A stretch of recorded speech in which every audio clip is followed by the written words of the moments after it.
Hola huerdos y huerdas, ¿qué tal? ¿Cómo estáis? Sed bienvenidos un día más a mi cueva, sed bienvenidos un día más a Videoclub Weird. Y este Videoclub Weird es un poco especial, es un tanto especial, bueno, en realidad todos lo son, porque, bueno, el de hoy es especial porque hoy vamos a hablar de una de mis pelis favoritas, una de esas películas que me fascinan, estoy convencido de que a vosotros también.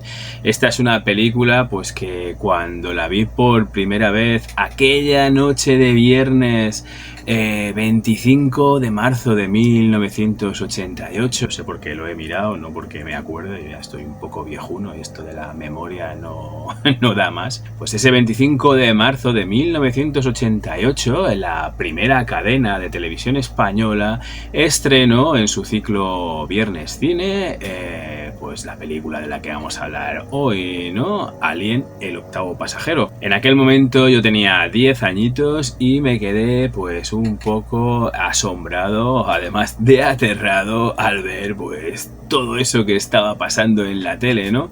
Esa tele de tubo que posiblemente no debía ni alcanzar las 20 pulgadas y que ya nos flipaba en colores. La verdad es que allí había naves, había ciencia ficción, había espacio, pero no era la fantasía espacial al uso al que pues los chavalines de esa edad estábamos acostumbrados. Y la verdad es que cuando veías a esa gente sentada alrededor de una mesa hablando de cosas de mayores, porque al final hablaban de dinero, de trabajo, de cosas que la verdad es que ni entendíamos, pues veías que esa gente acababa siendo víctima de una criatura que la verdad es que se la veía bien poco, pero que daba un miedo que te cagas. Y pese a que en los últimos tiempos sí que parece haber una especie de cierto acaparamiento, un tanto fallido también por parte de Ridley Scott en lo que a la autoría de Alien se refiere, Alien el octavo pasajero es, en mi modesta opinión, el resultado de la conjugación de muchísimos elementos, de los talentos de muchísimas personas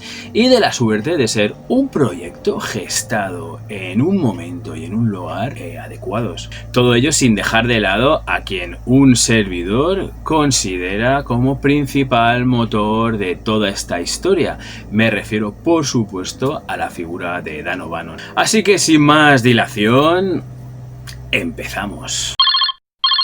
Como he dicho, creo que no podemos entender Alien el octavo pasajero sin su indisoluble figura, la de su guionista, su creador, llamado Dan O'Bannon. Dan O'Bannon pues era un señor peculiar, fan de la ciencia ficción, del terror, de todo lo contracultural, muy influenciado por la ciencia ficción añeja de los 50, por los cómics de la EC, por el Metal Harlan, un genio, un loco, un tipo triste, disfuncional, pero dotado de gran imaginación y con un gusto peculiar por lo espeluznante, por lo raro, definitivamente por lo weird.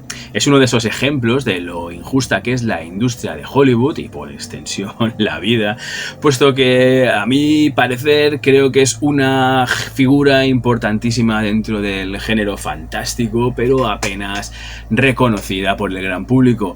Posiblemente su difícil carácter jugó en su contra, a lo que habría que añadir pues también malas decisiones que llegaría a tomar a lo largo de su carrera. El joven O'Bannon, a principios de la década de los 70, comienza a cursar sus estudios de cine en la Universidad del Sur de California y ahí congenió enseguida con un tal John Carpenter, supongo que os suena.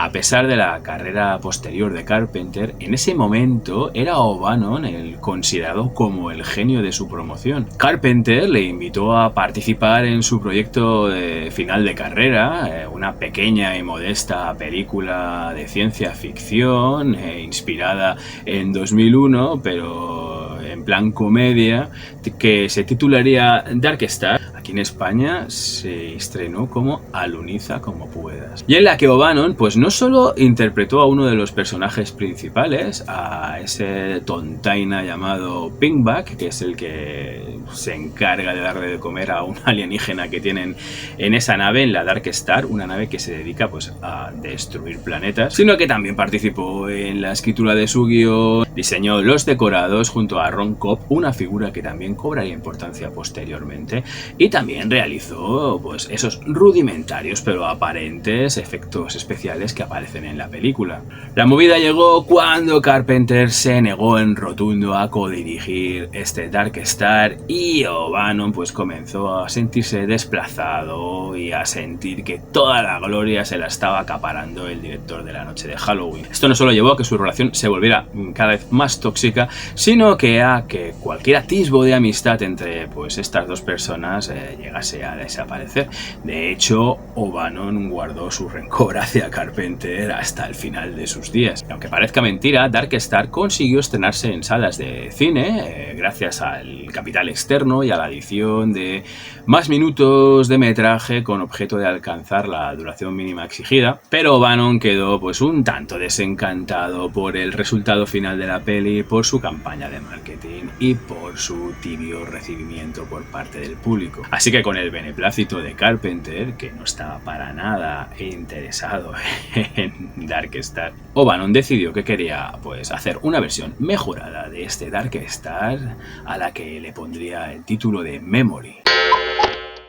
Para ello contó con la ayuda de su colega Ronald Shusett. Este era un guionista, productor independiente, es decir, uno de esos tantos aspirantes a hacerse un hueco en Hollywood, que llegó a la Universidad del Sur de California impresionado por este Dark Star, sobre todo por su presupuesto, para conocer a Carpenter, pero dándose cuenta que congenió más, que hizo mejores migas con O'Bannon, puesto que ambos compartían ese mismo gusto por la ciencia ficción añeja, por los cómics y por lo extraño, por lo weird. De hecho, antes de que Blade Runner pusiera de moda la figura de Philip K. Dick, este señor ya había adquirido los derechos de su relato. Podemos recordarlo todo por usted, que muchos años más tarde, tras una producción larga y tortuosa, acabaría convirtiéndose en ese taquillazo para el lucimiento de Schwarzenegger, titulado como Desafío Total. Todo un visionario este Shusett. Para poder llevar este relato de Philip K. Dick a la gran pantalla, Shusett le pidió ayuda a O'Bannon, pero bien es cierto que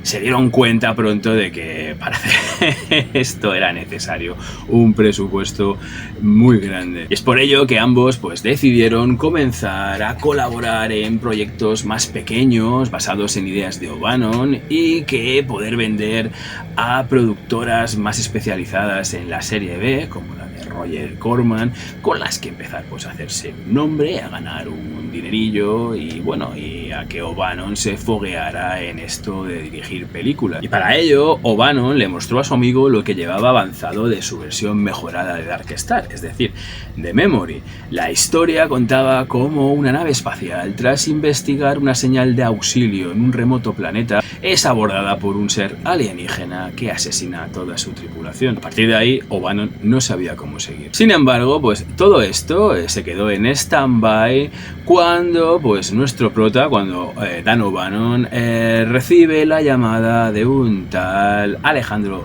Jodorowsky, guionista, director, psicomago, chamán chileno, que le ofreció la oportunidad de enrolarse en su ejército de guerreros que le ayudarían a adaptar la novela de Frank Herbert, Dune.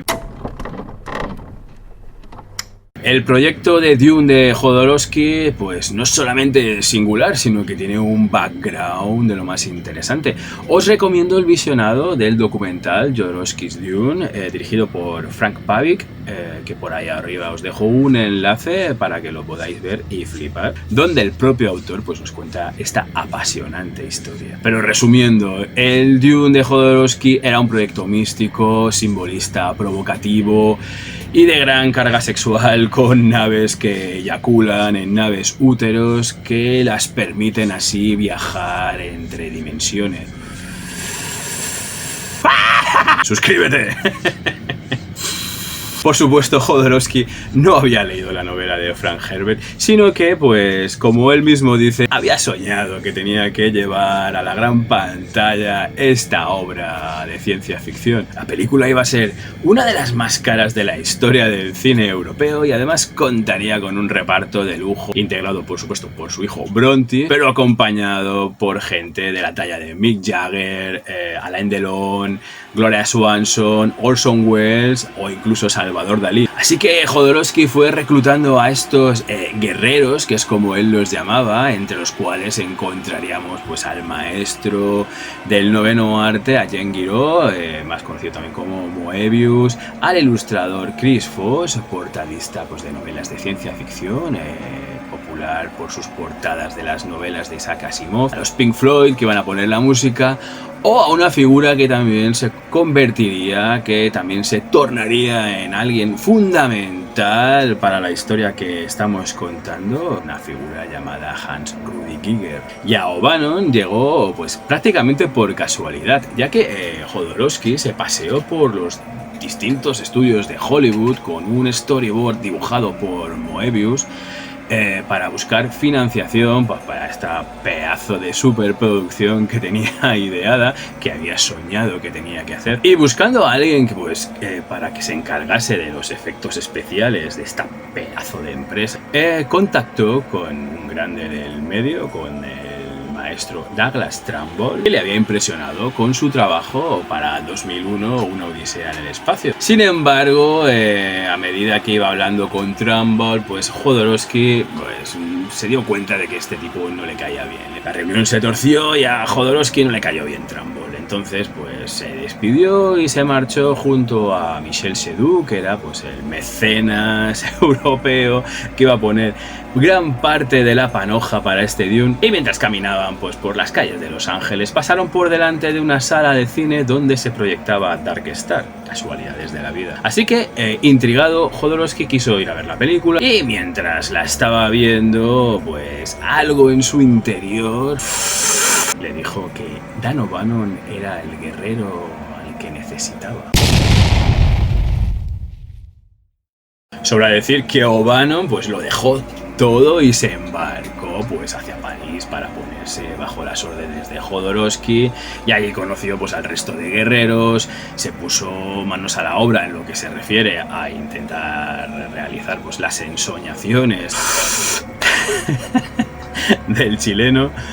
Y cabe destacar pues que O'Bannon no solo dejó a medias todo su trabajo con Shazet, sino que para enrolarse en Dune dejó de lado, rechazó la oferta de un tal George Lucas para ocuparse de los efectos especiales de la Guerra de las Galaxias, efectos especiales que finalmente pues los haría otro grande del sector llamado John Dykstra. Pero el proyecto de Dune pues se fue al traste, se quedó sin financiación, ningún estudio de Hollywood estuvo por la labor de participar en una película de un presupuesto que calculaban como incalculable, aunque hablaban de unos 50 millones de dólares, lo cual no deja de ser curioso, puesto que la posterior producción de Dune, de Dino De Laurentiis, dirigida por David Lynch, pues costó más o menos lo mismo, siendo un sonado fracaso en la época. Así que Dune se canceló, una pena, porque la visión de la novela de Frank Herbert de Jodorowsky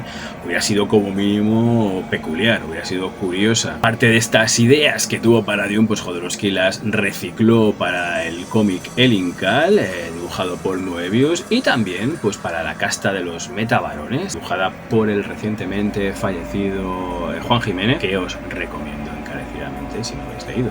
Y O'Bannon, ¿qué pasó con O'Bannon? Pues O'Bannon no solo se tomó muy a mal el hecho de que pues Dune se cancelase, con una crisis nerviosa de por medio que lo obligó a ingresar en un hospital psiquiátrico, sino que tuvo que volver a California totalmente arruinado y sin ningún techo bajo el que cobijarse. Pernoctando primero en la casa de la que sería su futura esposa, Diane Louise Lindley, acabaría instalándose en el sofá del salón de la casa de su colega Ron Shusett, tomando allí la decisión de que iba a poner pues toda la carne en el asador para convertirse en guionista, o al menos hacerse un hueco como guionista en la industria de Hollywood. De esta forma, pues retomó el guión de ese Memory que dejó pues aparcado, congelado justo antes de irse a Europa. Bien, Hay que decir que en este periodo George Lucas volvió a contactar con él para que le echase un cable con alguno de los efectos especiales de la Guerra de las Galaxias. Concretamente, pues O'Bannon se encargó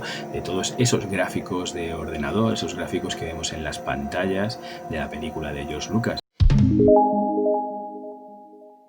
Y como he comentado antes, pues Memory estaba en un punto en el que no sabían cómo continuar. Un alienígena se infiltraría en una nave, la Snark, asesinando a toda su tripulación. Shasset aconsejó a O'Bannon que reciclase ideas de otros tratamientos, de otros guiones, como uno titulado Gremlins, que no tiene nada que ver con la película de Joe Dante. Os dejo por aquí el videoclub weird dedicado a Gremlins, por si no lo habéis visto, y os apetece verlo. En el que un bombardero B-17 del ejército de los Estados Unidos pues es asediado por unas malvadas criaturillas justo pues cuando vuelve de una misión en Tokio. Además de reciclar pues otras ideas o ese pasaje del extraterrestre que aparece en Dark Star, ese extraterrestre que ahí aparecía como una pelota de playa con patas. Ambos tomaron elementos de pelis que les gustaban sin pudor alguno de fusilar o tomar prestadas estampas o momentos concretos. Uno de los modelos más obvios de O'Bannon pues sería El enigma de otro mundo, ¿no? La película de 1951 en la que un grupo de científicos permanece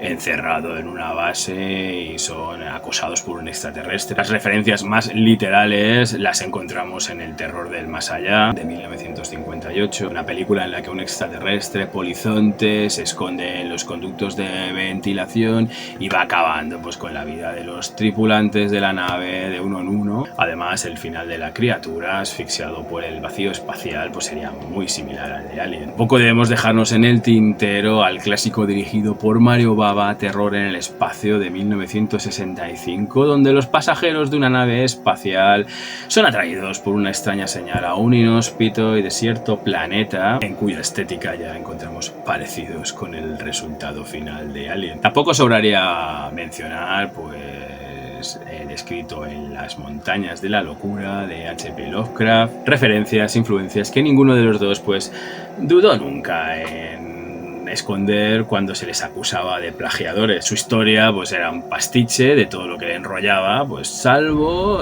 por un pequeño detalle de originalidad en su relato. Y es que de todas esas criaturas malignas que iban a asediar a esta nave, a esta Snark, finalmente pues se redujo a un solitario ser alienígena que iría asesinando pues de uno en uno a los miembros de la tripulación. En esta fase de escritura el guión pasaría a titularse ya como Star Beast, Bestia Estelar, pero todavía quedaba un detalle importante para el desarrollo de la trama, y es que O'Bannon pues no tenía ni la más remota idea de cómo iba a infiltrar a este alien en la nave. De hecho, pensó en esta bestia estelar como en algo primigenio, como algo malvado, procedente de una cultura milenaria cuyo ciclo vital era un tanto peculiar. Primero sería una cosa para después convertirse en otra. Y mucho se ha hablado pues del cómo el sufrimiento de la enfermedad de Crohn que O'Bannon padecía le llevó a esa idea de que el alienígena lo llevara un miembro de la tripulación infectado previamente y que este pues acabará surgiendo reventando su pecho. De hecho, ese era el momento impactante que vendía por sí sola pues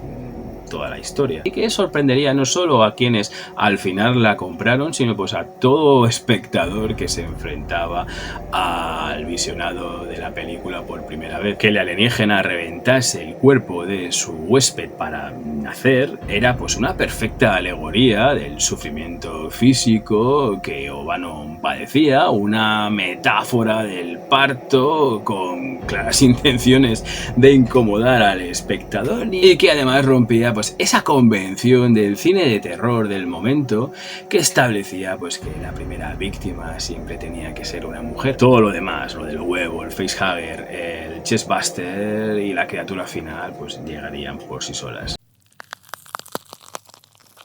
Y aunque normalmente rompo una lanza a favor de O'Bannon, siempre estoy a favor de este pobre hombre en lo que se refiere a su participación y a la creación de Alien, no puedo resistirme a nombrar pues a mencionar una pequeña historia publicada en 1951 en la revista de cómic Weird Science de la popular DC Comics, una pequeña historia titulada como Seeds of Jupiter, escrita por Bill Gaines y dibujada por Al Feinstein, en la que se nos contaba como un marinero pues ingería una exótica fruta que al final resultaba ser una semilla extraterrestre y que pues en su interior germinaba y acababa convirtiéndose en una criatura que pues también emergía del cuerpo de este huésped. Teniendo en cuenta pues las aficiones de O'Bannon, pues no sería descabellado pensar que mantuviera en su inconsciente pues esta idea y que incluso pues no tuviera ningún reparo en confirmarlo. Como él mismo diría, yo le robo a todo el mundo.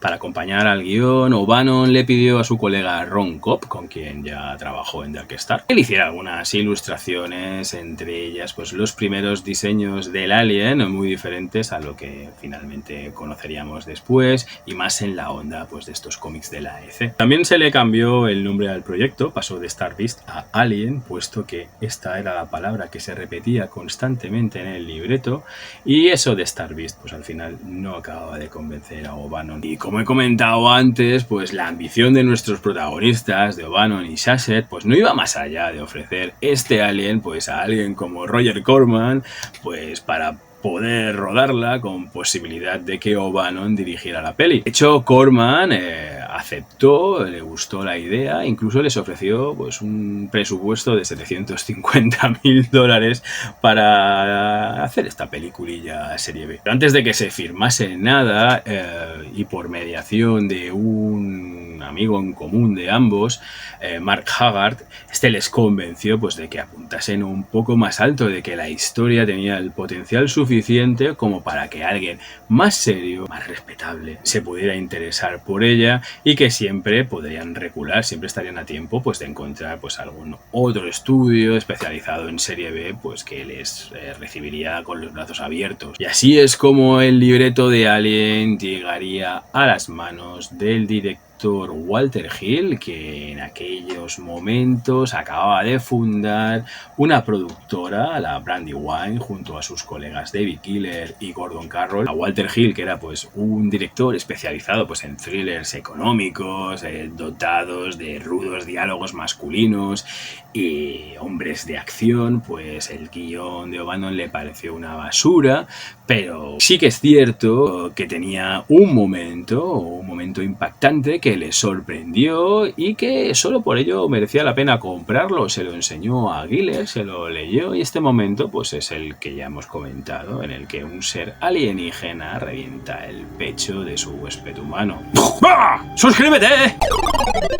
La Brandywine pujó por el libreto de O'Bannon y de Shusett e incluso contactaron con Alan Ladd Jr., gerifalte de la 20th Century Fox, ese hombre que dio luz verde a la Guerra de las Galaxias, que por aquel entonces estaba rodando, y que, bueno, a pesar de que, bueno, no le gustaba la ciencia ficción y consideraba que ya se había arriesgado lo suficiente con la película de George Lucas, exigió una reescritura del guión para ver si les convencía, exigió la dirección de Walter Hill. Y es ahí donde nuestro proyecto pues se estanca, ¿no? Se estanca con las disputas entre Walter Hill y O'Bannon por la autoría del guión y sus sucesivas reescrituras, hasta 8. Hasta que en mayo, 25 de mayo de 1977, se estrena La Guerra de las Galaxias, convirtiéndose en un fenómeno de masas, consolidando el fenómeno blockbuster y produciendo una desaforada fiebre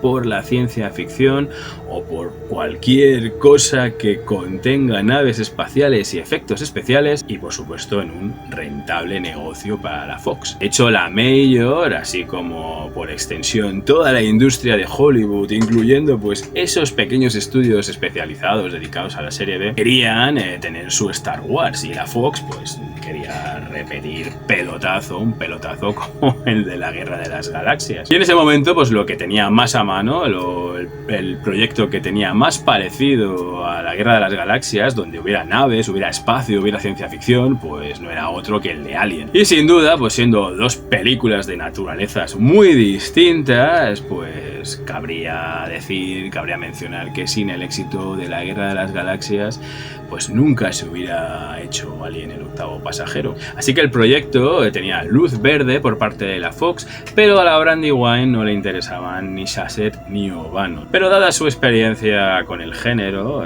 un género, el de la ciencia ficción, que tanto Hill como Giler pues despreciaban pues todo aquello que representaban también Shusett y O'Bannon, ¿no? A quienes pues los consideraban lo que hoy se podría decir como frikis, ¿no? En el sentido más peyorativo y mal utilizado de la palabra, por supuesto. Pues nuestros protas consiguieron pues quedarse por ahí, aunque sí, relegados a labores de diseño. A ambos se les encomendó pues la labor de concebir la atmósfera, la estética de la peli, y para ello O'Bannon pues aprovechó para recuperar ese espíritu de los guerreros de Dune de Jodorowsky, pues consiguiendo incorporar al equipo técnico a Ron Cobb, a Chris Foss o incluso a Moebius. Por otro lado, como os he comentado, ni a Hill ni a Giler les enrollaba la ciencia ficción, y fue por ello que intentaron meterle un poco más de realismo al libreto.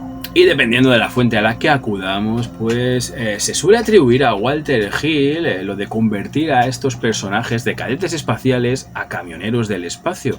Aunque si hemos visto Dark Star, a mí personalmente me cuesta mucho creerlo, puesto que los protagonistas de la película de Carpenter pues guardan ciertas similitudes con los protagonistas de la posterior Alien. Lo que sí parece más cierto es que Hill y Giler metieron al androide infiltrado, a esa segunda amenaza en la nave, y que supone un giro totalmente impactante a lo largo del metraje, así como el ordenador de a bordo, a madre, claramente inspirada en el HAL 9000 de 2001 de Kubrick. Alan Ladd Jr. fue el que tuvo la idea de cambiarle el sexo a Ripley para ir más en consonancia pues con ese feminismo de segunda ola floreciente en el Hollywood de la época, contrario pues a todas esas producciones de género donde pues los personajes femeninos eran relegados a un segundo término o representados como meras víctimas totalmente random.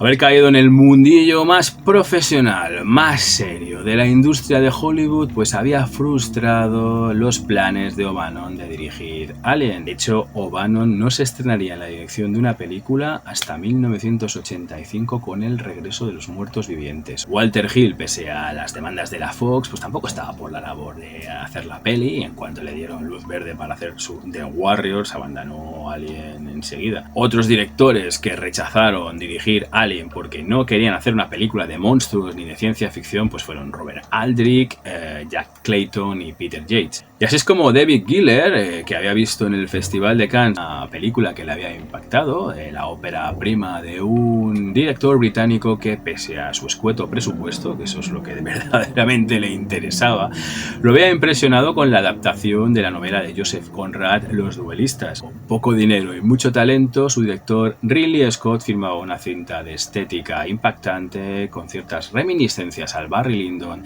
de Kubrick para contar pues ese eterno duelo entre dos oficiales húsares en la época napoleónica. Para decir que cuando Scott recibió el guión de Alien, tras pasar 2 horas leyéndolo, aceptó sin pensárselo 2 veces. Scott en ese momento tenía 42 años, pero era un curtido publicista especializado en la dirección de spots televisivos y videoclips, es decir, que no era ningún novato.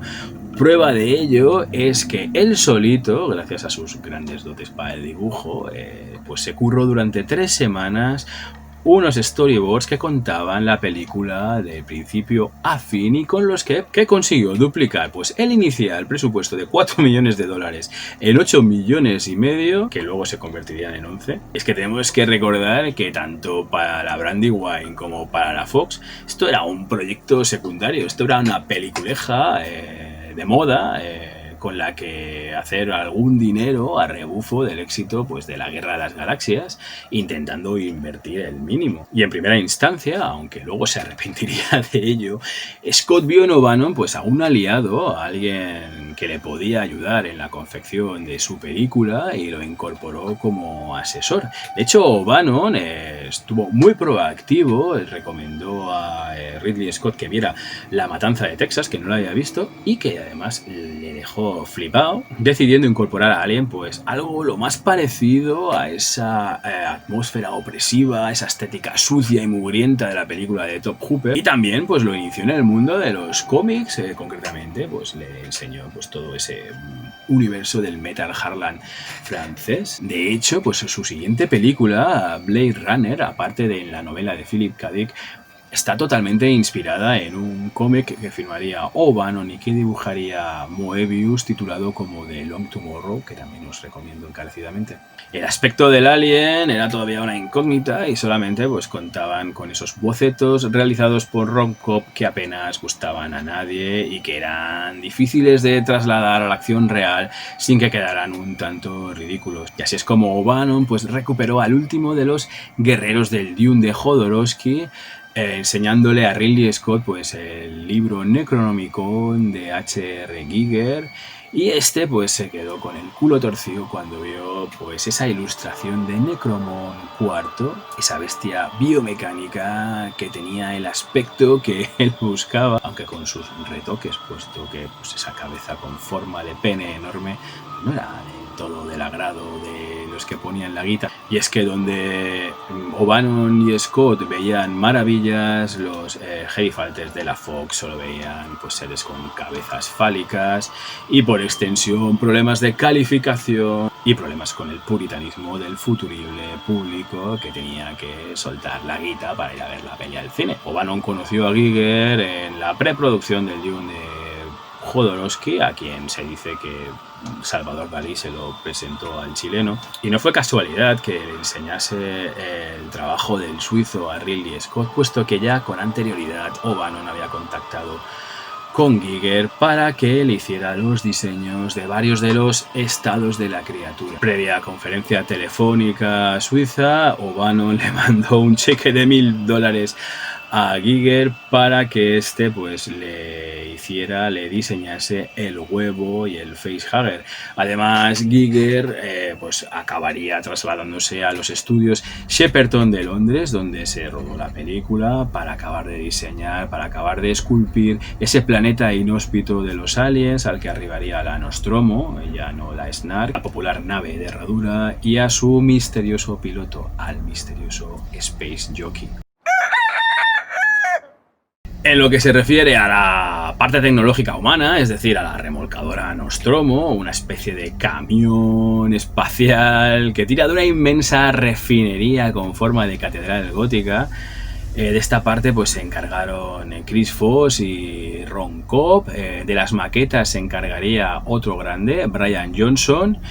Y además pues se buscaba un look de tecnología vieja, de tecnología usada, sucia, en la línea de lo que hizo Lucas en Star Wars, pero tirando más hacia el retrofuturismo, es decir, algo que recordase más al presente, algo como un bombardero o un avión de carga. El interior de esta Nostromo, que se bautizó así pues en honor a la novela de Joseph Conrad, figura literaria que flipaba a Ridley Scott, era un set circular de estancias interconectadas entre sí a escala real, de techos bajos para aumentar esa sensación claustrofóbica, y hecha pues con restos, con retales de aviones y tecnología industrial que se compró ex profeso para ello. Algo que le daba pues ese aspecto de viejuno, de muy usado, algo que pues incentivaba esa idea de que pues la nave no iba a pasar la próxima ITV. Y era un set de rodaje pues totalmente inmersivo, o sea, los protagonistas de Alien estaban dentro de la Nostromo. Incluso Cobb se curró pues todo ese entramado de símbolos, de iconos que podemos ver diseminados por el interior de la nave, con tal de hacerlo pues lo más real, lo más verosímil posible. Desde un primer momento, Ridley Scott tenía claro que iba a dedicar todos sus esfuerzos en perfeccionar el aspecto visual. De hecho, él mismo iba a rodar cámara al hombro muchas de las escenas, por lo que el trabajo con los actores pues no le interesaba demasiado a priori. Aunque bien es cierto que les escribió una breve biografía para que estos pudieran pues preparar sus personajes, dándoles pie pues a improvisaciones, primando siempre la captación de respuestas, de interacciones reales y espontáneas.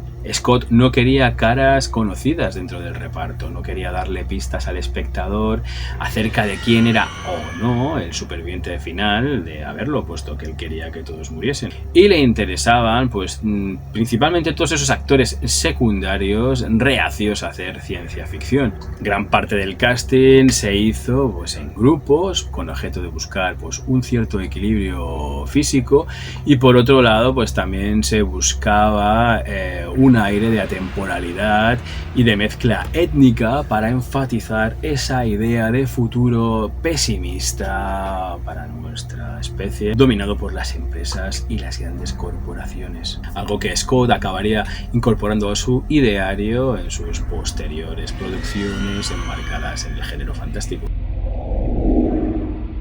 Que pasara de los actores, algunos de ellos incluso se mosqueaban por su no interacción con ellos, ya que se pasaba pues a lo mejor horas currándose la forma de una neblina, por ejemplo.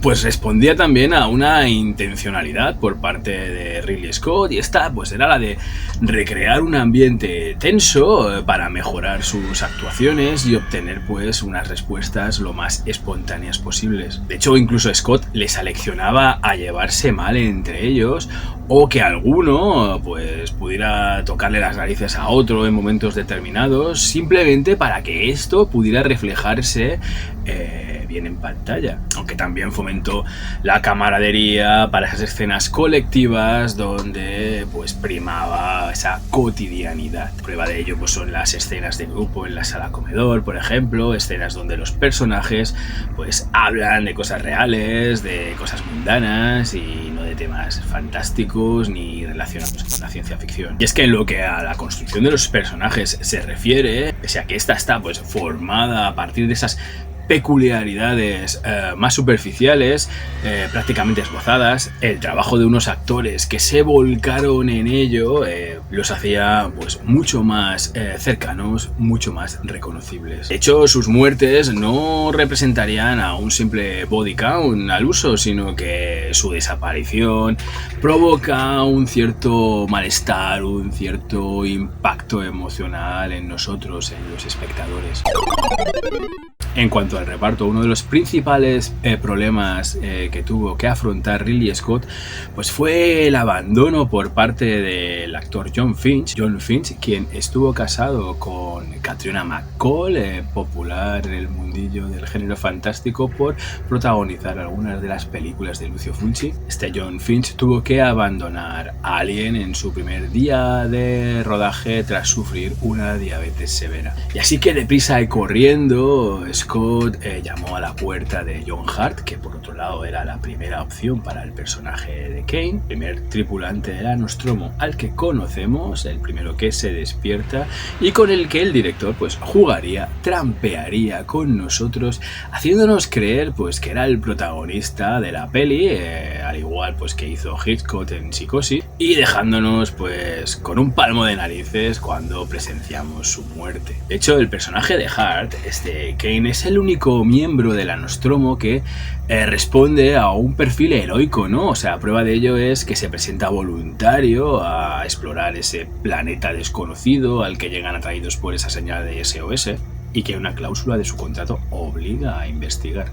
Y también son curiosas sus interacciones pues con otro de los personajes, uno de los personajes femeninos, con Lambert, interpretada por Veronica Cartwright, que tienen como una especie de relación de expareja que no ha acabado del todo bien. Una de las ideas de Ridley Scott que quería imprimir en la peli es que todos los personajes en momentos distintos pudieran haber mantenido relaciones sexuales entre ellos debido pues a las largas travesías espaciales, y de hecho hasta su descarte incluso había una escena de cama ideada entre Ripley y el capitán Dallas con el el cadáver de Kane flotando por ahí en el espacio de fondo. Esta Veronica Cartwright, que la podíamos haber visto recientemente en la fabulosa invasión de los ultracuerpos, o que incluso había participado de pequeña en Los pájaros de Hitchcock. Esta mujer hizo la audición para ser Ripley, de hecho se le otorgó el papel de forma temporal hasta pues que se presentó el primer día de rodaje y le dijeron que no era Ripley, que era Lambert y que ahí tenía su vestuario. Lambert, por otro lado, pues es ese personaje que nos representa a nosotros como espectadores, es el que nos pone en situación, es en definitiva la que nos presta su mirada dentro de la Nostromo. Es el único de los personajes que reacciona como lo haríamos la mayoría de nosotros si nos encontrásemos en una situación semejante. Aunque si tuviéramos que señalar al más pusilánime de los tripulantes de la Nostromo, creo yo, en mi humilde opinión, que nuestro dedo acusador apuntaría hacia el desganado Capitán Dallas. Un tipo que se mueve más por inercia y por obligaciones contractuales que por heroísmo cuando no está escuchando música clásica en la cápsula de salvamento, la Narcissus, otra referencia a Conrad por su novela El negro del Narciso, una pequeña cápsula de salvamento, de escape, inspirada, de clara inspiración en 2001, Una odisea en el espacio, y que el capitán pues ha acondicionado como su dormitorio personal. El papel del Capitán Dallas recayó en el actor Tom Skerritt, un tipo que comenzó curiosamente su carrera junto a Robert Redford en la película Soldado Cazador de 1962, aunque con diferente fortuna, y que ya había rechazado ese papel antes de que Ridley Scott se incorporara al proyecto, pero que en cuanto supo que Scott sería el director, pues no dudó en volver a aceptarlo, solamente pues para darse cuenta después de que el británico pasaba de él totalmente, para su desesperación y enfado. Y es que el perfeccionismo de Scott pues colmó la paciencia de este hombre, que más de una bronca tuvo con Ridley. Los personajes de Brett y de Parker, interpretados por Harry Dean Stanton y por Japhet Kotto respectivamente, pues representan a ese último escalafón dentro de la nave, ¿no? Y a los representantes de la parte más castigada por una brecha salarial de la que no dejan de quejarse. Al primero, Scott le preguntó si le gustaba la ciencia ficción. Este le respondió que ni lo más mínimo. Y del segundo, pues el director rehuiría, se escondería, puesto que aparte de que Kotto fuera un follonero, cada vez que se cruzaban pues no hacía más que recriminarle el hecho de que su personaje muriera cuando pues, él pensaba que no, que debía ser el último superviviente de la Nostromo. El actor Ian Holm, también recientemente tristemente fallecido, provenía del mundo del teatro e interpretó magníficamente pues a ese oficial médico de la nave, a Ash. Y si os fijáis, todo ocurre porque Ash induce a que ocurra, es decir, si no es por Ash, la Nostromo no hubiera respondido la señal de socorro de HRO. También parece que Ash es como el que tira los hilos del Capitán Dallas. Y además Ash siempre de punta en blanco, mientras que el resto de sus compañeros van súper desaliñados y con un comportamiento pues un tanto extraño, ¿no? Si lo comparamos con el resto de sus compañeros. Es evidente que esconde un secreto, es el claro ejemplo de mostrarlo todo pero sin enseñar nada. Y Ash no es solo un androide, una especie de proto-replicante, ¿no? Sino que está a las órdenes de esa compañía, algo nombrado como un ente abstracto que posteriormente sabríamos que tiene nombre, Weyland Yutani. A partir de Aliens el regreso sería Weyland. En algún fugaz plano veremos que Sade no está en la versión de 1979 de Alien, y conforma pues la segunda amenaza dentro de la Nostromo y con la que pues nuestros protagonistas han convivido con él. Incluso se pensó incorporar una línea de diálogo en la que Lambert y Ripley hablaban de lo extraño que era este tipo, porque era el único miembro de la tripulación con el que no se habían acostado. sabemos que todo ese rollo del folleteo lo quitaron al final. Y es que el descubrimiento de Ash pues es el recurso narrativo que le da un nuevo empuje que revitaliza la película con tal de atraer de nuevo nuestra atención. Curiosa es la forma con la que intenta asfixiar a Ripley, es decir, con esa revista porno enrollada que, según las propias palabras de Ridley Scott, debía ser lo más cercano a una relación sexual que hubiera tenido Ash. Una escena brutal por esas connotaciones sexuales, por ese intento de violación de otro humano por parte de algo externo y extraño, y también porque el personaje de Ian Holm acaba con la cabeza colgando después de que Parker le meta una buena hostia con un extintor. Por cierto, esa escena en la que la cabeza cuelga y tal se hizo pues con un enano dentro del traje de Ash, y para la escena del interrogatorio con todas esas vísceras hechas con espaguetis, caviar, canicas y leche, intentando combinar lo orgánico con lo inorgánico. Holm almacenaba leche en sus carrillos, algo que le daba mucho asco, para pues poder escupirla antes de hablar. Profesional, muy profesional. Cabe mencionar que O'Bannon odiaba a este personaje, puesto que es una de las incorporaciones de Walter Hill a lo que él consideraba su película. El papel de Ripley, que no sabremos que se llama Ellen hasta que James Cameron estrenase su versión especial extendida de Aliens el Regreso, recayó en una novata, pese a que el estudio pujaba por Meryl Streep. Sigourney Weaver venía de Love Broadway, no tenía tampoco ni interés por la película ni interés por la ciencia ficción, y acudió a una reunión con Ridley Scott por mediación por insistencia de su agente, pese a llegar tarde y a lo mejor vestida con ropa demasiado elegante para una reunión informal con alguien que no conocía. Su presencia y su 1,87 m pues sorprendieron al británico, que se convenció enseguida de que esa era su Ripley. Algo que no sentó muy bien al resto del equipo, sobre todo a Veronica Cartwright, que la consideraban una especie de enchufada metida de última hora, aunque es cierto que Ian Holm la invitaba a pasar los fines de semana en su granja, y pues le hicieron un poco el vacío. Incluso Ridley Scott, pues aprovechándose de su autoridad, la tomaba con ella mucho más a menudo que con el resto del equipo. No es de extrañar que Sigourney Weaver pues haya manifestado en más de una ocasión que no tiene recuerdos muy agradables de este rodaje, un papel por el que cobró $30.000, que es una cantidad bastante insignificante si la comparamos con los 11 millones de dólares que cobró por encarnar por última vez, de momento, a la teniente Ripley en Alien Resurrección. De hecho, Weaver pecó pues de novata, de insegura, a tal nivel que llegó incluso pues a ocultar su alergia a los gatos, ya que pensaba pues que sería mucho más fácil sustituirla a ella que a los 4 gatos, a los 4 meninos que interpretaban a Jonesy, ¿no? Y es con este personaje, con Ripley, con el que Scott pues también vuelve a jugar con nosotros y nos trampea. Sin duda, Ripley es el personaje que al principio acapara menos cuota de pantalla y el que actúa de una forma determinada y deliberada pues para caernos mal, ¿no? Para muestra el momento en el que no deja entrar en la Nostromo a Dallas, a Lambert y al moribundo Kane con un facehugger pegado al jeto. Sin embargo, pues poco a poco se nos va descubriendo como una mujer fuerte, inteligente, resolutiva, pragmática y con carácter.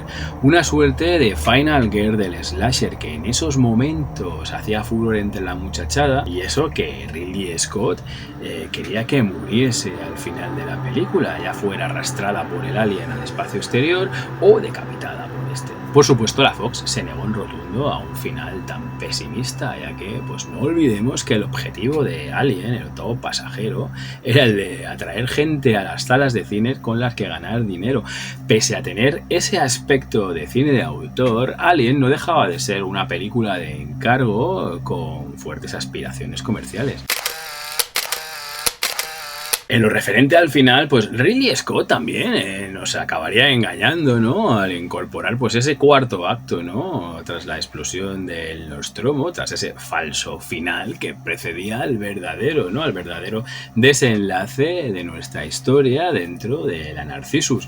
convirtiéndolo en algo casi canónico dentro del cine de terror venidero, ¿no? Lo del aún no estoy muerto. Cierto, esa escena tan icónica con esa Sigourney Weaver indefensa en ropa interior que todos tenemos en mente, Scott la tenía pensada de otra forma, ¿no? Y con el beneplácito de la actriz llegaron a sugerir que esta, pues en lugar de con ropa interior, apareciera totalmente desnuda y que el alien pues se fuera acercando poco a poco a ella con una clara actitud sexual.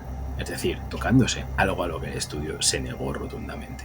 Pero sin duda, si hay un protagonista, es ese alien, ¿no? Ese llamado erróneamente octavo pasajero en nuestro título en castellano, si no tenemos en cuenta pues a Jonesy, el gato, o a Madre, o a la Nostromo. Él es el verdadero protagonista de la peli, y eso que se le ve bien poco. En un momento inicial de la producción, Ridley Scott descartó pues tanto la animatrónica como el stop motion para darle vida a este hostil alienígena.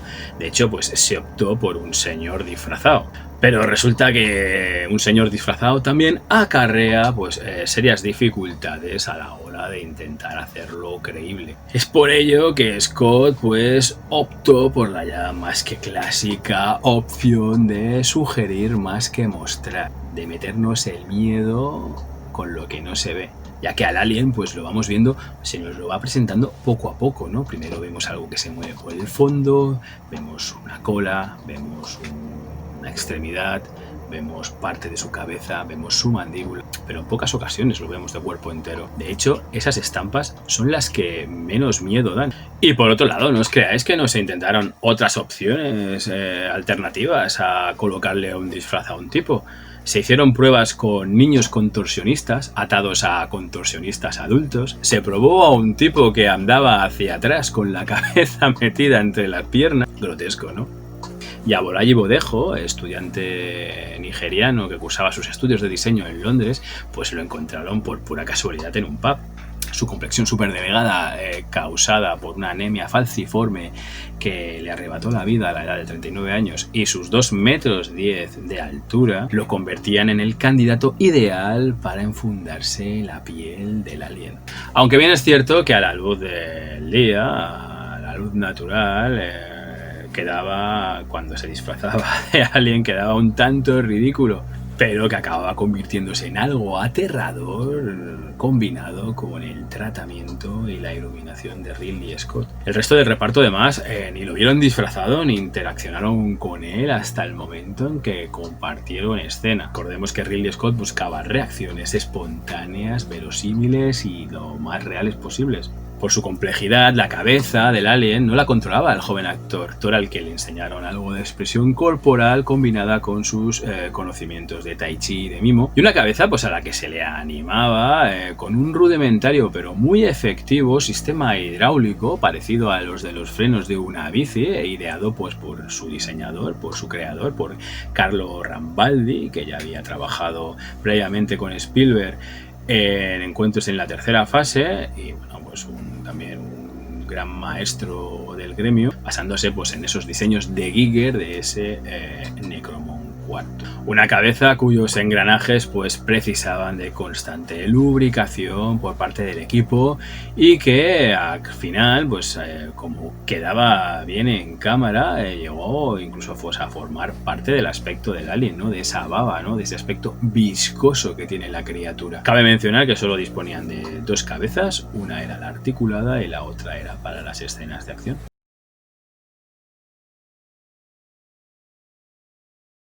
Aunque no solo Badejo se enfundó el traje de alien, al menos 2 personas más se disfrazaron de este hostil alienígena.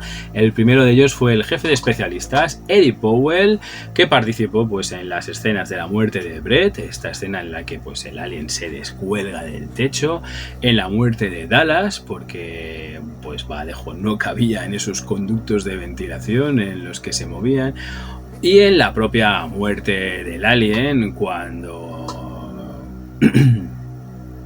y en la propia muerte del alien cuando este es incinerado por los propulsores de la Narcissus. Por cierto, estos propulsores no eran otra cosa que chorros de agua a presión iluminados con una fuerte luz blanca y rodados a contraluz. La segunda persona en enfundarse el traje del alien fue el especialista Roy Scannell y aparece en ese momento en el que el alien es expulsado de la Narcissus. Pero la forma adulta del alien, es decir, esta bestia pringosa de tonos metálicos, boca llena de dientes, cráneo puntiagudo con forma fálica y hendiduras en las costillas con formas de vaginas, no es la única versión de la criatura, ya que pues veríamos que este alien se completa en 3 estadios distintos. Al principio será una forma pequeña y octópoda, a la que la bautizaron como Facehugger, y que saldría de uno de esos huevos que Giger diseñó y que tuvo que rediseñar, puesto que había su apertura pues recordaba demasiado a los ejecutivos, a una vagina, y bueno, pues al final lo hizo con una apertura en cruz, casi peor. Y que para rodar esta escena de Kane y el huevo, pues este último se puso boca abajo para colocar mejor la cámara. Si os fijáis en la peli hay gotas que caen hacia arriba. Y su interior pues estaba compuesto de vísceras animales que el propio Ridley Scott con unos guantes pues manipulaba y... Por cierto, solo un huevo funcionaba, pero Giger esculpió muchos más, hasta 130 de los 6 que inicialmente le pidió el estudio. El interior del Facehugger que Ash manipula, que examina, también estaba compuesto por vísceras y casquerías varias, de marisco, ostras y un riñón de oveja. La verdad es que era bastante asquete. Su segunda forma, la que se bautizó como Chestbuster, este revientapechos, era la protagonista pues, de esa escena con la que comenzó todo, ¿no? Curiosamente, para esta escena no se utilizó, con mosqueo incluido del autor, el diseño de Giger, puesto que este parecía más un dinosaurio con cuerpo de pavo desplumado, que estaba inspirado pues, en el cuadro de 1944 de Francis Bacon llamado 3 estudios para una crucifixión. Al mosqueo del suizo se hizo uso del diseño de Roger Deakins, miembro del departamento de efectos, que era básicamente pues, una versión mini del estado adulto de la criatura y que su aspecto pues, no dejaba de ser fálico o, como dijo Veronica Cartwright, parecía un pene con dientes. Para esa escena se hicieron 3 muñecos.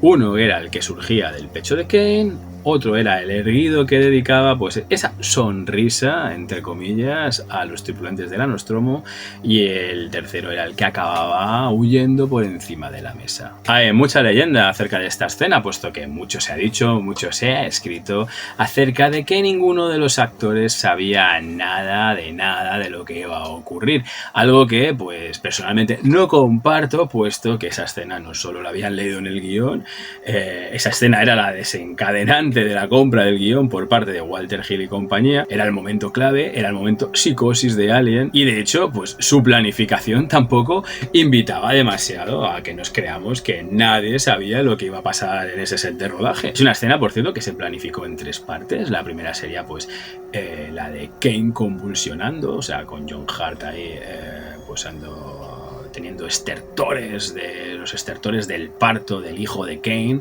como diría Ash. La segunda parte se rodaría con un torso animatrónico del que tendría que emerger ese Chestbuster. Y la tercera, pues esa huida del bicho arramblando con todo lo que encuentra a su paso sobre la superficie de la mesa en la que estaban comiendo. En posteriores declaraciones, tanto de Sigourney Weaver como de Veronica Cartwright contaban que ambas lograron convencer a un miembro del equipo artístico para que les enseñase el bicho. Incluso Tom Skerritt asegura que estaba cerca de los técnicos cuando se estaban explicando entre ellos la planificación del rodaje.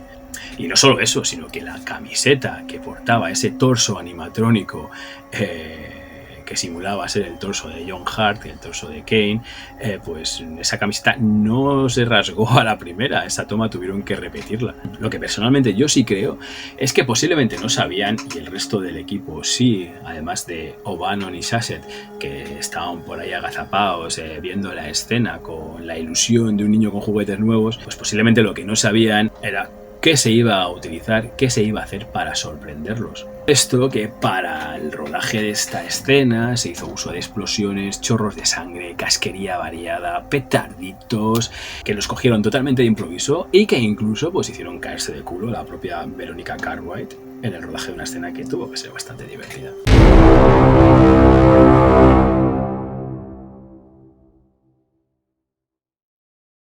Otra escena, otra de tantas, muy espectacular de Alien, el octavo pasajero, es la escena en la que Kane, Dallas y Lambert descubren la cámara del Space Jockey. En origen, en el escrito primigenio de Dan O'Bannon, ya aparecía en ese mundo desolado al que arribaría la Nostromo, y no solo eso, sino que nuestros protagonistas lo encontrarían en una especie de pirámide donde encontrarían los huevos, que es algo que Ridley Scott recuperaría para Prometheus en 2012. Una pirámide que se encontraría pues en mitad de unos desolados exteriores en Turquía, donde Ridley Scott quería rodar la película, pero que por motivos de pasta, como no, tuvo que contentarse en rodar en interiores en un set de rodaje diseñado, esculpido por el propio Giger, donde desató su imaginación creando pues este desolador, aterrador paraje de Acheron a una escala de 1-2, haciendo uso pues de arcilla, huesos y objetos de diversa naturaleza mecánica. Los directivos de la Fox flipaban porque cuando iban allí decían que lo único que veían eran penes y vaginas. Un poco mente sucias, ¿no? Estos directivos de la Fox. De hecho, la Fox no quería incluir esta escena del Space Jockey porque la consideraban inútil, consideraban que no revestía de importancia a la trama y que la construcción de un set para una escena que iba a durar nada, poquísimos instantes, iba a resultar carísimo. De hecho, era habitual que llegase alguien, algún miembro de la producción, y parase a todos los operarios que estaban ahí construyendo, esculpiendo, haciendo decorados, y que luego Ridley Scott apareciera minutos después para decirles que siguieran trabajando. Así que Scott se plantó delante de los productores y les dijo que esa escena se tenía que rodar sí o sí, y además lo consiguió con la única condición de que, bueno, pues no se incrementase demasiado la cuenta de gasto. Cuando digo demasiado, supongo que querrían decir nada. Y para ello pues se construyó el decorado a mitad de tamaño, puesto que el diseño de Giger era descomunal, era monumental. Y se colocó pues al Space Jockey en una especie de plataforma giratoria que permitía rodar el plató, con lo que se podía grabar desde distintos ángulos a este jinete espacial, dando la sensación de ser un set circular cuando en todo momento estamos viendo la misma pared. Dentro de esos trajes espaciales diseñados por Moebius e inspirados pues en armaduras samuráis estaban niños, entre ellos pues los propios hijos de Ridley Scott. Ese truco también lo utilizó con el tren de aterrizaje de la Nostromo cuando bajan Lambert, Kane y Dallas, para que nos podamos hacer una idea de las dimensiones de la Nostromo. Por cierto, durante la confección de estos trajes se les olvidó hacerles pues una salida para el aire, por lo que pues tanto los niños como los actores adultos pues sufrieron más de un mareo y acababan extenuados. Algo interesante de estos trajes es que incorporaban cámaras, que era algo pues la verdad es que novedoso y que pues se ha convertido como en canónico, y es un recurso, una forma más económica de hacernos entender de la hostilidad del entorno sin necesidad de enseñárnoslo. Otro recurso parecido en lo que se refiere a la inventiva para economizar sin restar tensión es la del radar con sus pitidos incorporados de la escena de la muerte de Dallas, algo que pues también James Cameron retomaría para Aliens el regreso, que no nos enseña nada y nos lo muestra todo. Por cierto, Aliens el regreso es la secuela oficial, pero ya Ridley Scott tenía pensado nada más estrenar Alien pues en embarcarse en una secuela de la peli, pero centrada en la figura del Space Jockey, algo que tendría que esperar varias décadas hasta el estreno de Prometheus. Al final a Scott le salió una película de 3 horas con 12 minutos que tuvo que pues reducir hasta dejarla próxima al metraje de 2 horas. Me encantaría ver ese montaje. Sin embargo, en 2003 estrenó en cine un nuevo montaje, el montaje del director, algo que prácticamente inventaría él con sus montajes de Blade Runner 10 años antes, donde curiosamente pues metió 4 minutos adicionales y le quitó 5. Esta versión de 2003 la verdad es que es interesante porque incluye, entre otras cosas, pues esa escena en la que Veronica Cartwright abofetea a Sigourney Weaver, una escena que costó mucho rodar porque la Weaver no hacía más que esquivar las hostias que la otra le intentaba meter. Recuerdo que Sigourney Weaver se quedó con el papel al que aspiraba Veronica Cartwright y que Ridley Scott pues alentaba a la Cartwright a que le metiese con toda la fuerza posible y que incluso no se le escapase. Vamos, que esas hostias que le metieran de verdad. Y otra escena muy interesante es la del nido. Esa escena en la que Ripley encuentra pues los cuerpos de Brett y de Dallas como a medio de descomponer y este pues le pide que lo mate. Es una escena que Scott pues descartó del montaje de cines porque rompía un poco el ritmo de ese final frenético, de ese tercer acto frenético. Y es una escena que también James Cameron, desconozco si la conocía o no, recuperaría, haría su particular versión en Aliens el Regreso. Pero esta escena es interesante de por sí porque nos muestra un poco la concepción del ciclo vital de la criatura que tenían sus responsables en ese momento. Y llegados a este punto os pido que hagáis, es difícil, pero que hagáis un ejercicio de olvidar todo lo que Cameron nos contó en la secuela, es decir, todo lo de la reina, lo de los huevos, porque todo eso en 1979 no existía. Todo eso es mitología que Cameron creó y añadió al universo Alien y que bueno, que lo acabó enriqueciendo. Pero en 1979, para Ridley Scott, el ciclo de vida del Alien era muy corto, como el de una mariposa. De hecho, si os fijáis, al final en la Narcissus, el alien no ataca a Ripley. El alien está como ahí medio gurrumío, escondido ahí entre pues la mecánica de la nave, supongo que en un lugar calentito, acogedor, donde pues esperar a morir en posición fetal. Incluso su color ya no es tan negro, es como translúcido. Y es por ello que almacena los cuerpos de sus víctimas, no se las come, como podríamos pensar algunos, para que mediante pues un complejo proceso de sedimentación, estos cuerpos acaben convertidos en esos huevos pues que albergan pues a esos facehuggers y pues todo comenzaría de nuevo, ¿no? El ciclo de la vida, dando lugar pues a una criatura, a un monstruo hermafrodita que se mueve por instinto, el instinto de supervivencia, muy lejos de esa concepción de O'Bannon de monstruo malvado y que lo único que quiere pues es sobrevivir.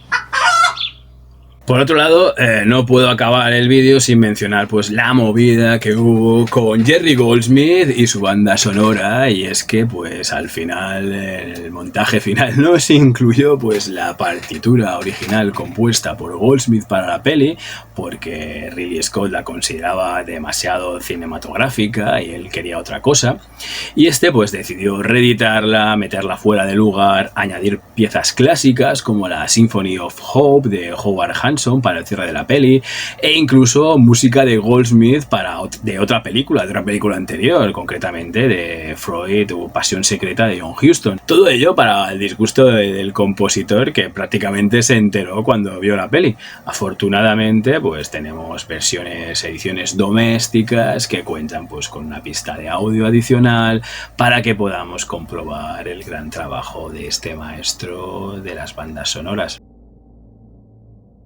Y ya para acabar, pues hay que decir que la peli se estrenó el 25 de mayo de 1979 en Estados Unidos, convirtiéndose no solo en un éxito, sino que también en un fenómeno que, junto a la precedente La Guerra de las Galaxias, cambió el rumbo del cine fantástico y el terror, generando infinidad de imitaciones, no solo las de nuestros amigos italianos, sino también en el seno de la industria de Hollywood, de pequeños estudios o estudios más grandes, asqueando y maravillando a partes iguales pues a todo un público que cayó rendido a los pies de su responsable, a los pies de Ridley Scott. Incluso a Dan O'Bannon, que finalmente pues habían prohibido asistir al set de rodaje por las movidas que tuvo con Ridley Scott, pues no pudo resistir la tentación de ir al cine y tampoco pudo contener una lagrimilla cuando vio que su bestia estelar había llegado al mundo para maravillarlo. Alien, el octavo pasajero, pues es una película prácticamente pues atemporal que ha envejecido como el buen vino, una reformulación del cuento gótico de fantasmas, pero en un enclave de ciencia ficción.